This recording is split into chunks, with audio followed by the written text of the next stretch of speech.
नमस्कार दोस्तों, आप सभी का बहुत बहुत स्वागत है इंडियन डिफेंस न्यूज के डिफेंस टॉक सीरीज में,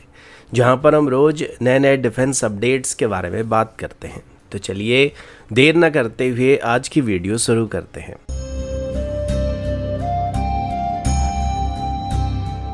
आज की पहली अपडेट रशिया की तरफ से आए एक काफ़ी interesting long range strike drone offer की तरफ से। दोस्तों, बेरली एक हफ्ते पहले ही रशिया की तरफ से भारत को अपना अपग्रेडेड लैंडसेट ई लॉटरिंग मुनीशन को ऑफर किया गया था, लेकिन अभी जो अपडेट सामने आ रही है वो उससे भी ज़्यादा टेम्पटिंग ऑफर होने वाला है। रिपोर्ट्स के मुताबिक रशिया की तरफ से अभी क्वाइटली भारत को अपना जेरान 3 ड्रोन को ऑफर किया जा रहा है, जो कि एक turbojet powered long range kamikaze drone होने वाला है। ये कोई इंक्रीमेंटल अपग्रेड नहीं बल्कि एक टोटली नए जनरेशन की प्लेटफॉर्म होने वाली है। इस ड्रोन में 120 से 125 kgf थ्रस्ट वाला एक कॉम्पैक्ट टर्बोजेट इंजन का इस्तेमाल किया जा रहा है, जो कि इसको 600 किलोमीटर प्रति घंटे की रफ्तार तक पुश कर सकता है और ये ड्रोन इस स्पीड के ऊपर लगभग 2 घंटे तक फ्लाई कर सकता है। रशियन ऑफिशियल की तरफ से दिए गए डाटा के मुताबिक इसका रेंज 1200 किलोमीटर तक होने वाली है, लेकिन कुछ डिफेंस सोर्सेज का कहना है कि फुल वॉरेड के साथ इसका कॉम्बैट रेडियस 2000 से 2500 किलोमीटर तक स्ट्रेच किया जा सकता है, जो कि इसको ओरिजिनल डीप स्ट्राइक मिशन के लिए काफ़ी पावरफुल एसेट बना सकता है। जेरन 3 का सबसे बड़ा हाईलाइट इसका 300 kg का एक्सप्लोसिव वॉरेट होने वाला है, जो कि जेरन 2 के मुकाबले 6 गुना ज़्यादा डिस्ट्रक्टिव पावर को डिलीवर कर सकता है और इसका वॉरेट ऑलमोस्ट किसी भी मॉडर्न क्रूज मिसाइल को मैच कर सकता है। रशिया के क्लेम के मुताबिक इसके radar cross section 0.05 metre square से भी कम होने वाला है, जिस वजह से इसको रडार में डिटेक्ट करना बहुत ही मुश्किल होने वाला है। गाइडेंस ऑप्शन के तौर पर इसमें multi spectral electro optical Sikar, mid wave और लॉन्ग रेंज इंफ्रारेड और ऑप्शनल पैसिव रडार होमिंग या इमेजिंग इंफ्रारेड सीकर का इस्तेमाल किया जा सकता है। मतलब सिंपल भाषा में बोला जाए तो ये एक फास्ट लो आरसीएस जेट पावर कैमिकाजी ड्रोन होने वाला, जो कि हाईली डिफेंडेड एयर स्पेस को पेनिट्रेट करने के लिए डिजाइन किया गया और ये अपने सेगमेंट में सबसे बेहतरीन लॉटरिंग मुनीशन होने वाला, जो कि वर्तमान हमारे पास मौजूद हेरब ड्रोन को भी अच्छे मार्जिन के साथ पीछे छोड़ने वाला है।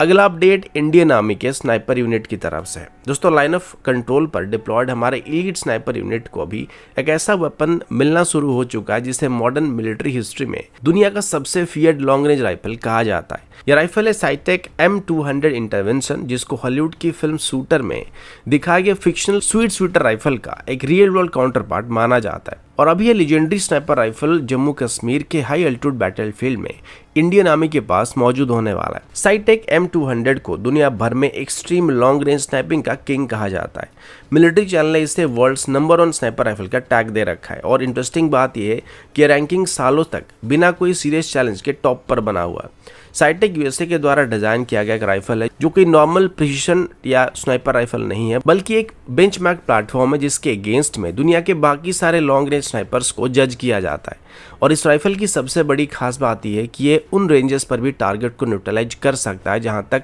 Normal shoulder fire sniper rifle की रीच भी पॉसिबल नहीं होता है। अभी तक के हमारे मोस्टली स्नाइपर राइफल जो होते हैं वो 1500 मीटर से 1800 मीटर के बाद अपनी एक्यूरेसी को धीरे धीरे लूज करना स्टार्ट कर देते हैं। वहीं पर साइटेक M200 की बात करें तो ये 2500 मीटर पर भी स्टेबल और लीथल एक्यूरेसी को डिलीवर कर सकता है। रियल वर्ल्ड कॉम्बैट में इसका कंफर्म्ड किल 3000 मीटर के ऊपर भी रिकॉर्ड किया गया, जो कि एक मैन पोर्टेबल सिस्टम के लिए ऑलमोस्ट अनअवेलेबल माना जाता है। इस एक्स्ट्रा ऑर्डिनरी रेंज को अचीव करने के पीछे इसका जो कोर पार्ट है वो इसमें इस्तेमाल होने वाली 0.408 साइटेक कैटरीज है, जिसे साइटेक की तरफ से मैन्युफैक्चर किया जाता है। स्पेशल एमुनेशन को कुछ इस तरीके से साइटेक की तरफ से बनाया गया कि ये बैलिस्टिक ट्रैक को कम करते हैं, जिससे विंड ड्रिफ्ट और बुलेट ड्रॉप भी बाकी एमुनेशन के मुकाबले काफी कम हो जाता है। इवन अगर इसको हाई एंड की 0.338 लैपोया मैग्नम या 50 कैलिबर स्टैंडर्ड की राइफल के साथ कंपेयर किया जाए तब भी इसका परफॉर्मेंस बेहतर पाया जाता है और इसकी इंडक्शन के बाद ये इंडियन आर्मी की long range precision shooting capability को एक मेजर बूस्ट देने वाला है।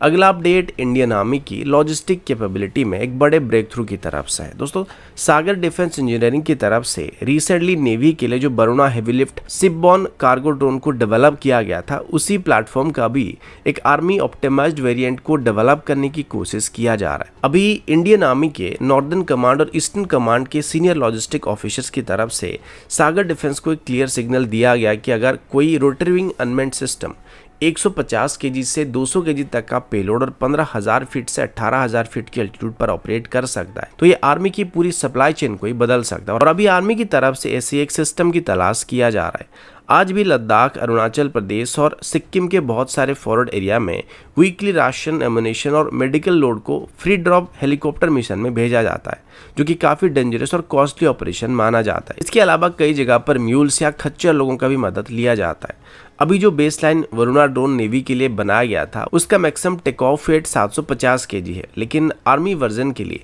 सागर डिफेंस की तरफ से अभी एक अलग ही इंटरनल डिजाइन को स्टडी किया जा रहा है, जिसमें कंपनी की तरफ से enlarged coaxial rotor, modified heavy fuel engine, rotor D icing system और रीइंफोर्स्ड लैंडिंग गियर जैसे अपग्रेड को करने का प्लान किया गया। इन सब अपग्रेड को करने के बाद इस ड्रोन का एम्प्टी वेट 80 to 100 केजी के आसपास इंक्रीज होने वाला, लेकिन कंपनी का कहना है कि यह ड्रोन फिर भी 180 केजी से लेकर 200 केजी तक की यूजफुल पेलोड को 18,000 फीट की एल्टीट्यूड तक कैरी करने में सक्षम होने वाला है। एक्सट्रीम कोल्ड कंडीशन में भी, यानी -20 डिग्री से भी कम की टेम्परेचर पर ये 150 केजी तक का पेलोड कैरी करने में सक्षम होने वाला और इसका एंड्योरेंस ऑलमोस्ट 55 से 60 मिनट के आसपास रहने वाली, जो कि आर्मी के लिए बहुत ही बड़ा फैक्टर होने वाला है। अगला अपडेट भारत के 5th generation fighter road map की तरफ से, जहां पर एमका प्रोग्राम को लेकर एक बहुत ही बड़ी रीअलाइनमेंट की खबर सामने आ रही है। दोस्तों, एक रीसेंट रिपोर्ट के मुताबिक सफरान और GTRE का 120 किलोटन क्लास का जॉइंट इंजन प्रोग्राम, जो कि एमका की मार्क 2 वर्जन का कोर पावर प्लांट बनने वाला था, उसे अभी 2026 में ही फॉर्मल क्लियरेंस मिलने वाला है। यानी कि इस इंजन के डेवलपमेंट शेड्यूल में एक नोटिसेबल शिफ्ट आ चुका है, जिसका डायरेक्ट असर आगे चल के एमका की मार्क 2 वर्जन की इंडक्शन के टाइमलाइन के ऊपर पड़ने वाला है। एमका मार्क 2 को शुरू से ही नेक्स्ट जनरेशन इंजन के साथ डेवलप किया जाने वाला है, लेकिन सिचुएशन अभी कुछ अलग ही डायरेक्शन में जाता हुआ दिखाई पड़ रहा है। सोर्सेज के मुताबिक इंडिजिनस 120 किलोटन क्लास का इंजन का फर्स्ट ग्राउंड ट्रायल 2032 में करने का प्लान किया गया,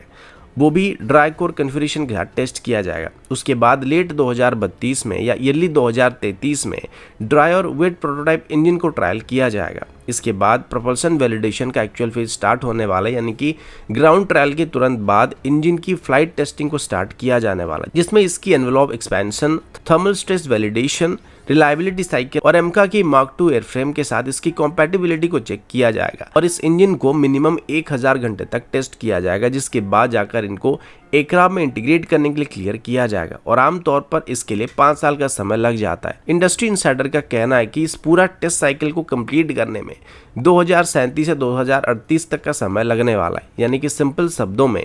एमका की मार्क 2 की ईयरली इंडक्शन विंडो जो 2035 के अराउंड प्लान किया गया था, अब वो टेक्निकली पॉसिबल नहीं होने वाला है। इवन if सब कुछ स्मूथली चलता है तो एमका की मार्क 2 वेरिएंट का सर्विस एंट्री 2040 के आसपास ही रियलिस्टिक माना जा रहा है। प्रोपल्शन सिस्टम हमेशा से ही फाइटर एयरक्राफ्ट का सबसे बड़ा पेसिंग फैक्टर होता है और अभी भारत को वही रियलिटी फेस करना पड़ रहा है। तो दोस्तों, अभी के लिए इतना ही। मिलता हूँ आपसे अगले वीडियो में, तब तक के लिए जय हिंद, वंदे मातरम।